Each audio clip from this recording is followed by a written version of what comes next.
So what about social interaction? When I first talk to people about learning, kids learning online, and even if I point out about Khan Academy and universities offering online education, and even the example of Sonny, the son of the ranger in the national park, who was the subject or the main characters in the TV show, TV show Skippy when I was growing up, who learned remotely. Even I point all that out.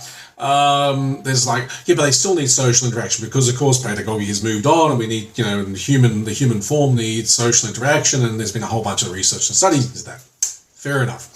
So, as I've already talked about in different videos, I'm going to just focus and zero in on that for a moment.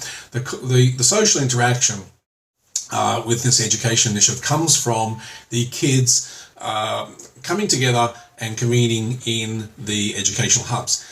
Now, that's a direct, physical, tactile, tangible social interaction. They're going to get that, and even if they're traveling the world, they're going to be able to get that social interaction wherever they go. And of course, when you travel the world, I've pointed this out before, when you travel the world, you get a different perspective. You smell, see, touch, feel, hear all sorts of different sounds and things and stuff that you don't get from textbooks, that you don't get from videos necessarily. You don't get from just classroom education. So your social interaction is actually, apart from the human side of it in terms of a classroom where you can go to a hub and get that, the ability to travel the world and experience the world gives you a completely different degree of social interaction you cannot get in the classroom. That's number one. The other thing is, the objection comes mainly from people of my generation and sometimes slightly younger and definitely always older, mostly always older anyway.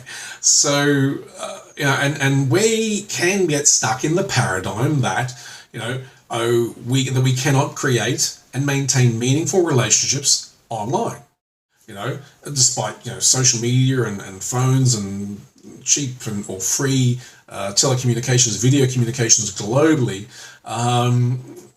There's this generation or multiple generations of people who just fundamentally disbelieve the ability to create and maintain meaningful relationships in an online environment, with or without physical contact at some point.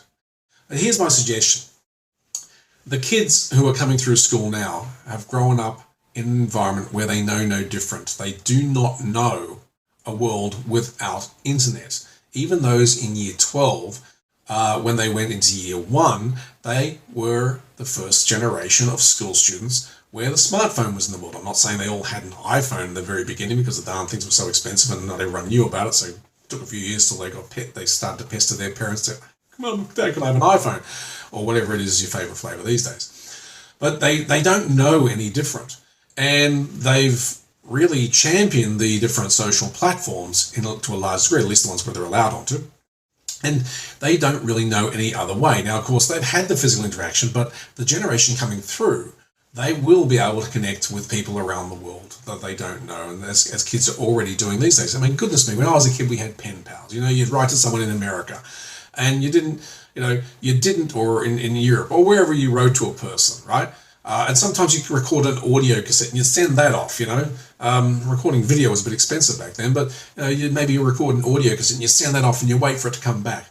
And I challenge anyone to say that those pen pal relationships weren't, when they were written or audio or whatever, I challenge anyone to say that they weren't meaningful relationships. And the internet and technology simply offers a new level of capability and possibilities to establish and maintain those relationships. So social interaction is going to be available to kids through this education initiative, both in the traditional form by coming to the hubs, and a much more, I would call, on steroids level by being able to travel the world and soak up the social environment they'll be exposed to when they travel.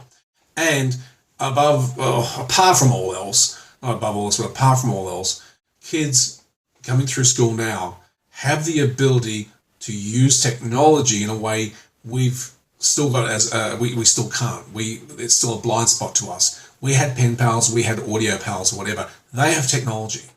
It's that simple. Now, I know there are a bunch of people who will never agree with me on this. I don't really mind. There are people who sing on the fence, and people who agree with me. Whatever. If this is something, irrespective of where you sit on this particular point, if this concept of providing an educational environment, a learning environment, which is different from the current schooling, which focuses on what kids are passionate about, which focuses on bringing kids through an education system, which prepares them for the work environment they are going to be in when they leave school, and not just when they leave school, but where they will be well after they leave school. So I'm looking at 2050 right now, which is already going to be 18 years after my son leaves school. If that's something that you're passionate about, and you have solid opinions about it, and you'd like to see something happen, then please reach out. Let's have a conversation. Let's see if we can do something together, collaboratively or otherwise. So I look forward to hearing from you. Thank you very much for watching. My name is Paul Langer. It's been a pleasure to be able to share this with you. Thank you again.